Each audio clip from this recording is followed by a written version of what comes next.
here's what comes in the box.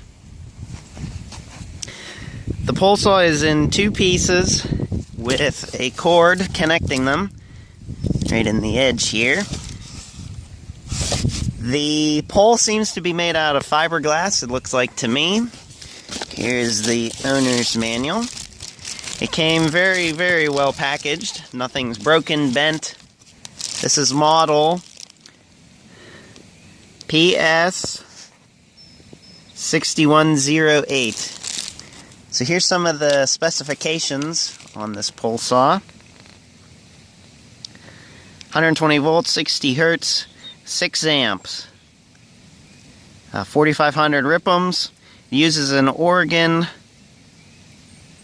91 PJ033X 3/8 pitch. Oh wow, that's a bigger chain than what's on my chainsaw.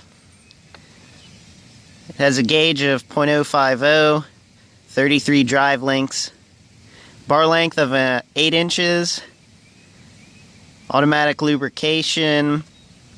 Overall length is 7.8 feet and weight of 11 pounds.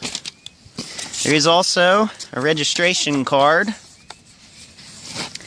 that I'll probably send in to get it registered.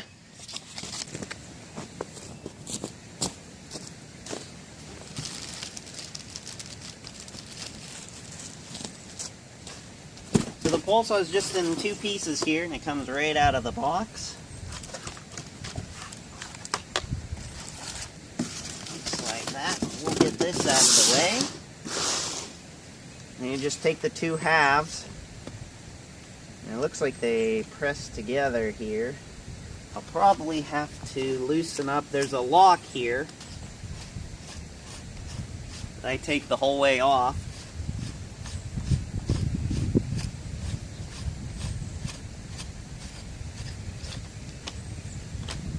And then I thread that, over the end here. And then you make sure that the ends, one half of the saw is like this. And then this one here. And then you just lock them together with the lock. And this should, or slide together. Here's what the bar looks like. One side, and then there's an oiler, a spot to put the oil in on top. And there's also a sight window, so I can see how much oil is left. So for oil, I'm just going to use some Dollar General SAE 30 motor oil. This is the non-detergent. The oiler shouldn't have any problem oiling the bar and chain using this oil. You could probably use bar and chain oil also. If you do use 30 weight oil, I'm going to use, it must be non-detergent. Do not stick your old used motor oil in here. This is not what it's meant for. The motor oil, I've heard, will eat the seals out, and that's in anything that you put it in other than an engine. So my recommendation is to use SAE 30 motor oil non-detergent. So this is the Allen key that is included, and I just use that, loosen this up.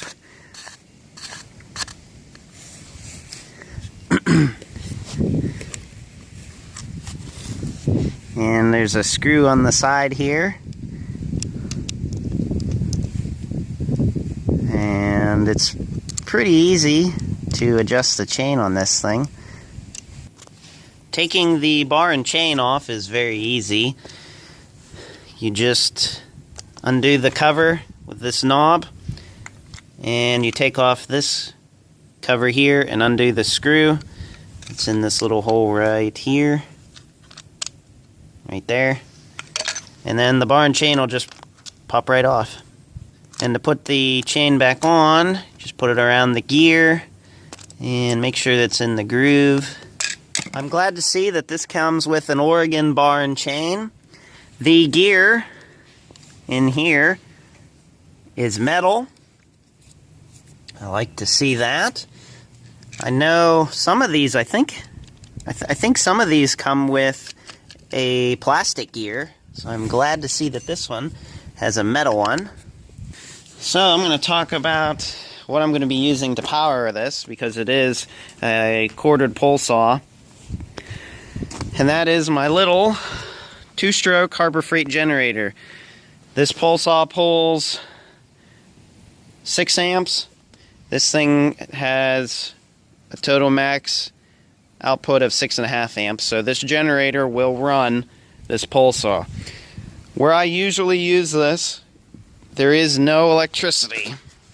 So the generator is the way that I use.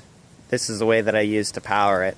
And it turns a corded pole saw into a semi cordless, because I can just hold the pole saw in one hand and then take the generator with me. So this pole saw comes with a 2-year limited warranty, and in its folded up position like it is here, it's roughly 7 feet long, and in its longest position from the bar tip all the way out to the handle is 8 foot. It's about 99 inches, 8'3", which is actually, that's pretty long. And then by the time you add your arm length in, and you're about 5.5 feet tall like I am, you do the math, but that's pretty high up. Here are a few of the trees that I plan on trimming. There's this branch right here, and then there's a couple low-hanging ones here that I'd like to get out of the way. This one right here hits me whenever I walk by, so try to get that one out of here. And then there's a few more in through here that I'd like to take down. Now, I'm no Safety Sally. However, if you're using this and you're cutting limbs that are obviously going to be above you, having a face shield is definitely something you should have. A mesh or a hat like I'm wearing right now.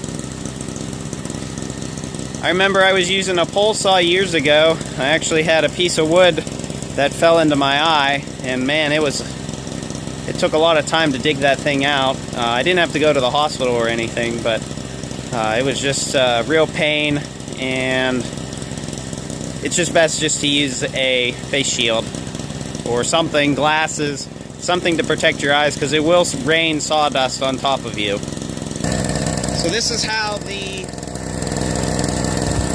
cord is supposed to go. Loop it in through like that, hook it on, and then plug it in. So here's what the pole saw sounds like.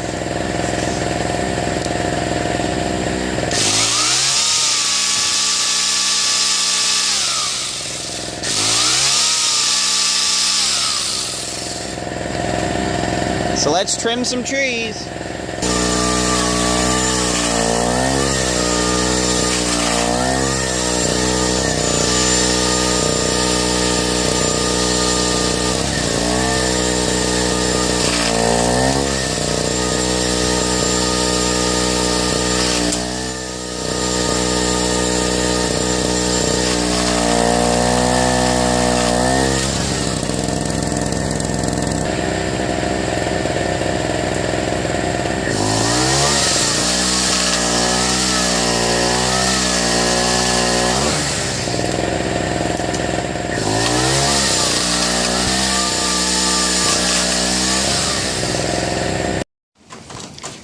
So I don't have anything too big to cut, but what I do have is a log that's probably 9 inches, maybe a little more than 9 inches big, to cut with an 8-inch pole saw. So let's see how this goes.